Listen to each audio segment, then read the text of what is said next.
So I'm doing the AC charge on a Tripac Evolution. I bought this off of eBay, and they cut all of the harnesses and everything off of it. So I've had to work on it from scratch to get it up and running, get the harnesses on it, get the coolant lines and everything. So this is the last step, which is charging the AC unit.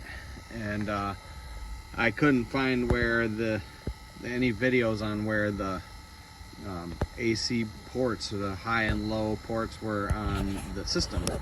So on this particular one, which is a 2018, they're right here in the front. The high, red is the high and the blue is the low.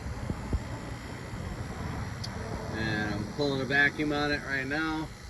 I'm suck it down, and then I'm gonna charge it up. And I should have AC. The thing runs perfect.